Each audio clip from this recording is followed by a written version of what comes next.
A deportation order. Doesn't matter. He was about to go on trial for something. Kill Maher? You mean the asylum, to adjudicate his asylum case? Yeah. I mean, I get it. And I know that's why they want him back. And I see the concern, and I am with you on that concern. But here's like the common man's view, and I understand it.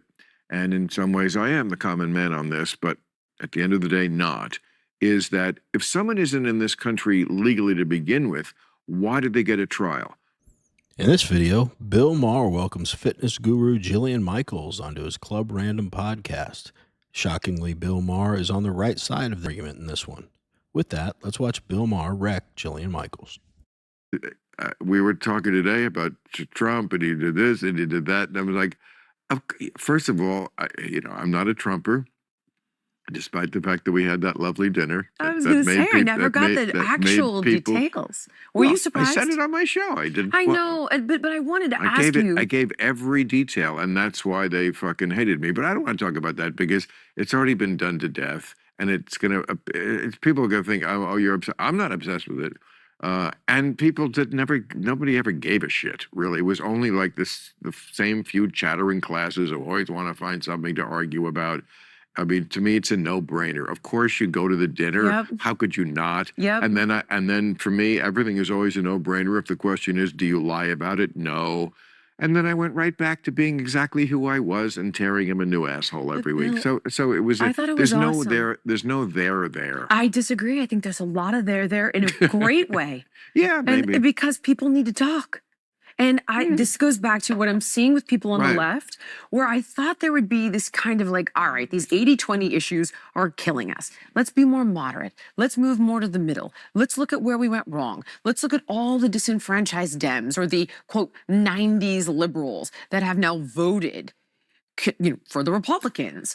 And instead, I resisted all counts. I will put a friggin' fluoride drip in my arm because Kennedy says so. And Tulsi is a Russian asset. I was on the phone with an MIT engineer the other day who was making a case, I can't even believe this, for petroleum-based food dyes. And she was like, well, I hope you know that you would need to eat a truckload of red number 3 or whatever the hell it is for it to be a real concern. And I was like, hold on.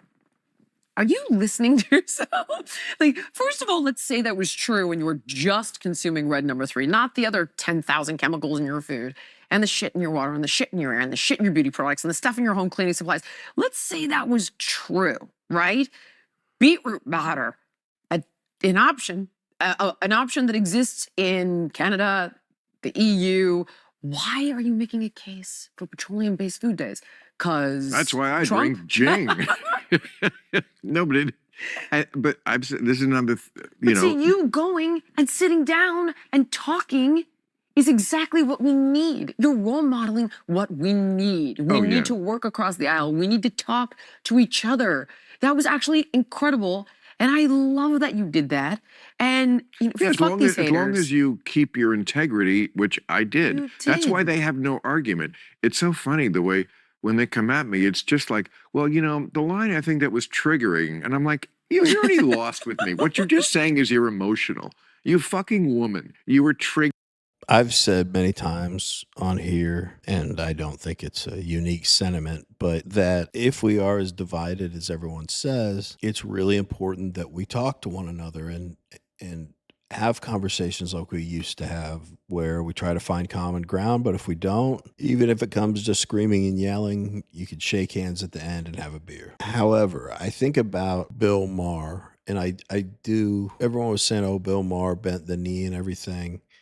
I probably even said it, but I think it was a good thing that he visited Trump, because neither of them were going to leave there swaying the other one, finding common ground, all that important stuff that I just talked about. But when you have dinner with somebody that you've only seen on TV clips, obviously kind of framed in your echo chamber, the second you sit across from someone, just on a human level, I think most normal people are like this, except maybe, hateful leftists, but if you have even a little bit of small talk, you realize how much you have in common right off the bat. And so even if those conversations never materialize in finding any common ground, there is something about, I think you still get major benefit out of those conversations if they're good faith, not just some dumb debate like we cover on these channels, but you view them as a person now, not just a talking head on your screen. And you know a little bit about them. They've got a family, and they want to raise their family the best they can too, and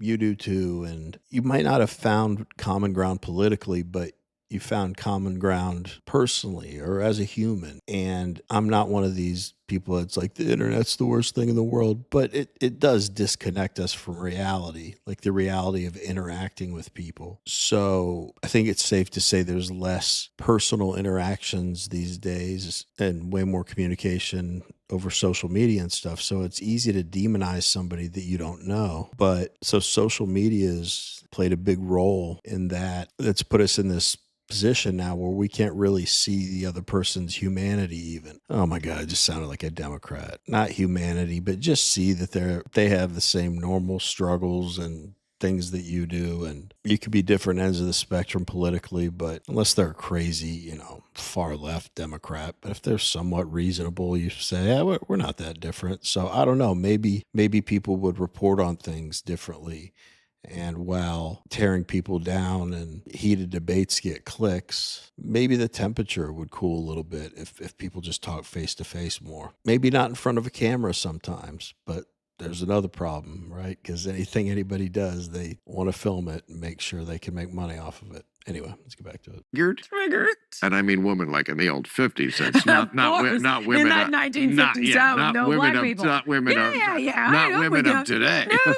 But like, you were triggered. Okay, like this argument has no purchase with me because you're just saying, and I get it, Trump drives people crazy, but he didn't drive me crazy. And he's not going to drive me crazy. They did go crazy. Here's how crazy people went, as long as we are talking about this now. When first, I mean, I loved it. My I think boy, you should. Kid Rock, I love it. When he asked me, I said, I'll go. And I thought, oh, now we'll keep it quiet. Of course, he talked about it immediately. So then I had to answer questions about it. And when I first got out there, before I went, a number of people said to me, don't go. Because they were afraid, like it was that scene in Braveheart where they lure you and then lock you in and kill you, or the end of the end of The Girl with the Dragon Tattoo, where the guy knows he shouldn't go down in the basement, and this guy seems normal, and then I got the bag over my head and I need her to come and save me, and like, really, you think he's going to kidnap me? It's actually literally dangerous. I mean, this guy really gets into people's minds, and I certainly understand why. Wild. He's gotten into mine in the past, but he's not going to get there now. I am not on the page with a lot of what is going on in this country. I get it. I understand. It's dangerous, and it's unprecedented, and it's un-American, and it is moving toward autocracy, and it ain't cool. Can you give the top issues? Are you talking about like the Supreme Court saying? It ain't cool to ignore judges. It ain't cool to disappear people. It ain't cool to not know the Constitution and not care what's in it. So I'm not on any of this page, but I never have patience with people who have this complete cognitive dissonance between how great their life actually is in the moment and how much they're freaking out. I just can't take that. I just can't take the people who come up to me in very fancy restaurants. Bill, what are we going to do? Go back and finish your $800 dinner, you fuck. Go, you're fine. What are we going to do? What are you going to do?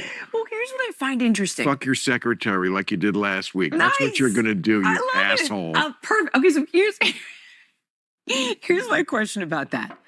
So, listen, this Kilmar Abrego Garcia guy. If you like watching videos like this one, like and subscribe. We'd really appreciate it. Let's get back to the video.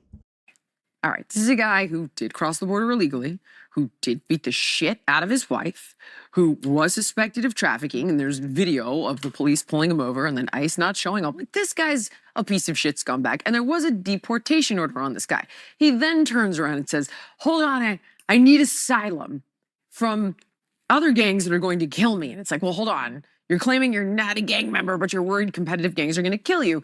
fair. I get it. The Supreme Court says, no, this guy needs his asylum case adjudicated. And I get it. And I get the alarm. And it's like, let's just play by the rules here. Even though we all want, or I think the vast majority of us would want a person like that gone.